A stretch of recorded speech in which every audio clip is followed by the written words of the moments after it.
Well, welcome to Family Tuesday, and thank you for joining me. I am Carol Cook with Children on the Front Line, and today I have a special guest with me, and her name is Adele. And Adele has been a part of my kids' prayer group since she was about 8 or 9 years old. And I just wanted Adele to share with you her heart about being trained as a child to hear God's voice, having a spiritual mother that was able to help train and teach her in the whole area of doing the works of the ministry and giving opportunity for that.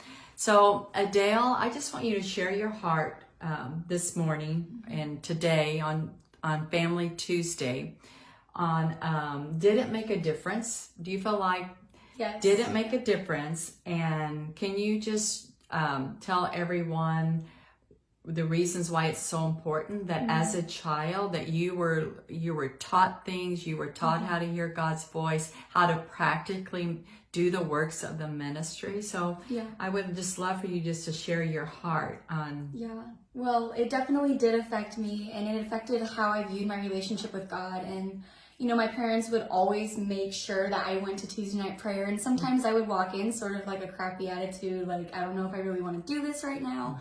But I never once came out of kids' prayer not being so thankful and grateful for all that God had done for me. And it was just such an amazing opportunity. It strengthened my relationship with God. And it really just encouraged me to do life with God, not life with just my family or with my friends, but to do life with God, and that the Holy Spirit is your friend. And there's just so much I learned from Pastor Carol, my spiritual mother, that it was truly a priceless experience that every child should go through. And it's just, it just leaves such a passion on me that other children experience the same things I did, because it truly changed how I viewed my life and the things I was thankful for. And it helped me not take those things for granted. Yeah. And then also, Adele, I know you have amazing parents. Yes. That really reinforced everything that we did and all the ministry opportunities. And they just really got that was a priority, because sometimes it's an inconvenience even for the parents, because to every Tuesday night or how often we did it for the parents to bring the kids on a school night, and then they kind of had to wait there an hour and a half, pick them up and take them home, because when you're doing a kid's prayer, most of them can't drive yet. Yeah, nope. But your parents just also had the vision for that and understood.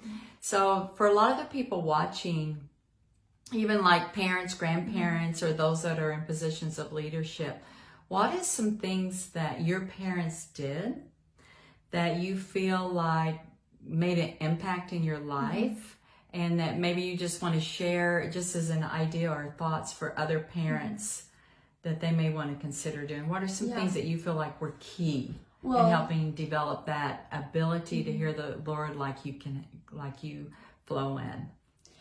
Well, from the moment I was born, my mom prayed over me. Even when she was pregnant with me, she literally just laid her hands on her stomach and she prayed over me. And she actually, my mom told me this just recently, her prayer for me for the longest time since she was pregnant with me would be that I would experience the Holy Spirit at a young age. Wow. And that I would be filled with the Holy Spirit at a very young age. And her prayer came true. My mom, every night before bed, would spend like just 5-10 minutes just speaking in tongues over me. Wow. I would lay down in my bed and I would like cry and cry and cry if my mom did not speak in tongues over me, because it became a pattern. And it became something I was familiar with and something I was comfortable with. And it became something that was, you know, it was home. It was like home for her to do that.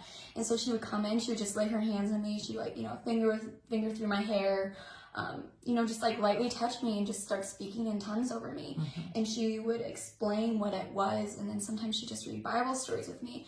And it was her doing that caused me to become familiar with the Holy Spirit. And whether you believe it or not, children can tell when the Spirit's moving. You can just sense it. You can, just like you can sense when the Holy Spirit's really strong in the room. I became familiar with the Holy Spirit's comfort. And I'm so, so grateful for my mom for doing that for me, because it planted seeds in my heart that Pastor Carol was able to water and really help grow. And it planted so many seeds in my life that I'm so thankful for.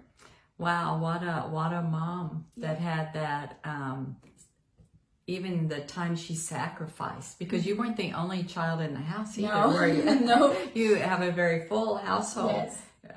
Of children, but your mom just understood, and your dad, the importance of pouring that intimacy into you all about the Lord and that relationship, and that was really a priority in your household. Yes. Because you do have to make room for it. You do. Because sometimes, I mean, at night after you've been all day, sometimes you don't feel like or have the energy. It can be hard. You have to make sure you put an effort to do it. And I just want to say to all those parents who are making an effort to bring their children to kids prayer, or making an effort to pray with them, it is so worth it. And personally, I'm going to say I was a pill about it sometimes. Sometimes I would put up a fight and be like, oh, I don't need to do that. And I would give them a hard time. But it is so worth it. And every ounce that you pour into your children will be reflected later on. Like, it is so very worth it. And I have to be quite honest with you, Adele. There was also some Tuesday nights where I would be like, oh, I'm tired. I just want to go home. I'd rather go and put my jammies on, or turn on a Hallmark movie or something. But it was always so worth it. It was. When we would get together, then all of a sudden you'd hear his voice, or you'd get something for someone else. And one of the things we did, and I think this is important, is work of the ministry, that we tried to give the kids opportunities to do the work of the ministries. And one of the things that we did was, in our church, we already had healing rooms. So they had vision for this also. So we had a kid, once a month, we had a kids team that we go in and pray in the healing rooms. And it gave you, do you feel it gave you an opportunity to use your giftings? Oh my gosh, yes. What did it do for you when you would see God give you a word for somebody as a child? And then, because sometimes grown women or men would start crying when the kids would pray or have a word from the Lord for them. What did that do in your spiritual growth, Adele? What do you feel? Well, to start, in my life, I've had people come ask me, how do you connect with Jesus? And for me, Pastor Carol creating an atmosphere and environment where we could pray over other people, that was how I connected with God. It wasn't necessarily for me just sitting down and praying by myself. It was the opportunity for me to go pray for other people. Right. That was when I experienced the Holy Spirit really filling me up. And it really just boosted my relationship with Jesus, and it stimulated so much passion for prayer, and it really just caused me to flow in the Holy Spirit more, and I was able to connect and grow in a relationship with God. And it was so powerful to see how what I could do through the Holy Spirit affect other people, to think that a little girl who's just 8 years old can cause that grown man to cry just because of something she prayed. Right. And it truly is a very incredible experience that it is my heart's desire to see every child experience. It's almost like, from my observation of watching all of you start little and maturing and growing, and you're 16 now, right? Yeah. Okay.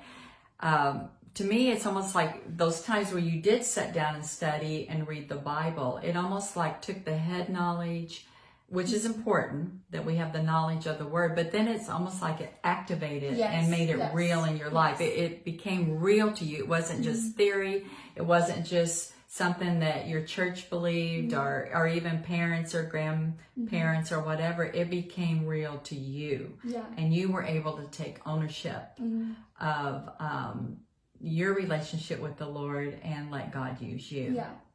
And then also, one of my hearts in the heart of Children on the Front Line is I want to give kids the opportunity to go to other nations and to have a heart for missions in the world. And that's one of the things we prayed for a lot, wasn't it? I'd get that big world map out. Just lay your hands on the map and pray over the map.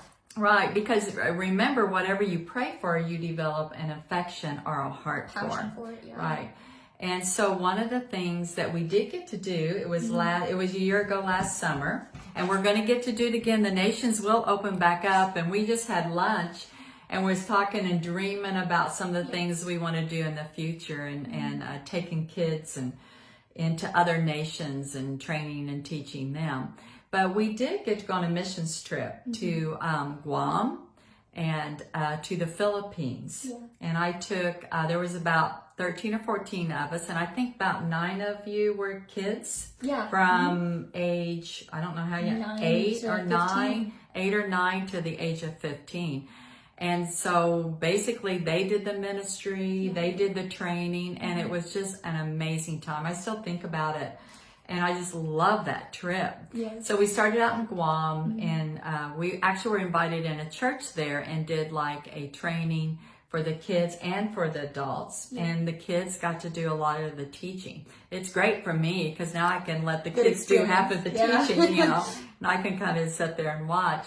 And then we went into the Philippines, which was truly an outreach. We went to the very poorest area, one of the very poor slums in Manila.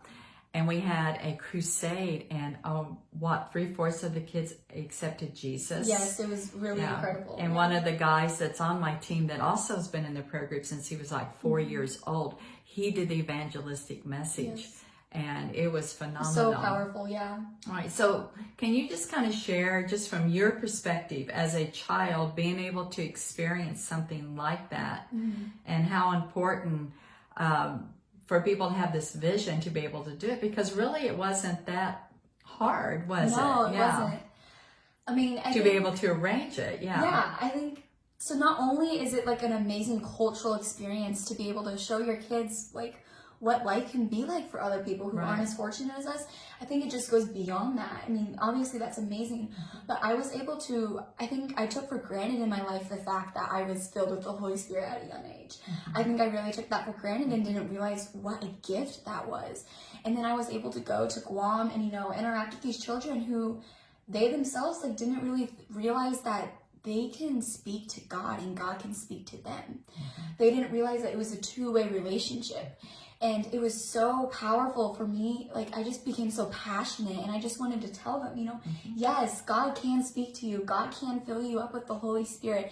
And these are all the things that you can do. These are the gifts of the Spirit. These are the gifts God has given you. And these are the gifts you are equipped with. And it just, it really just set my heart on fire, because I was like, yes, you have these gifts. And it really just stirred a passion in me to just help people realize that these are the things God gave them, and for kids even. Yeah. And that, you know, most kids out there don't understand this. And I myself am so, so thankful that I had somebody like Pastor Carol and parents like my parents that poured into me. And I just want everybody else to be able to experience that. Right. So that is our heart. You know, that's been my heart as a spiritual mother. And just to equip kids, it's been a real passion of mine. And so it's so sweet for me to have Adele sharing here with me, and just to also give you the testimony of the fruit. Yes. That it is worthwhile, it is worth your time and sacrifice to do. And that one of the things I've been praying is that many spiritual mothers and fathers would just grab a hold of this vision, and we would help birth it in the area of prayer, that we truly would equip and train the next generation to hear the voice of God and to walk in their giftings and callings at an early age.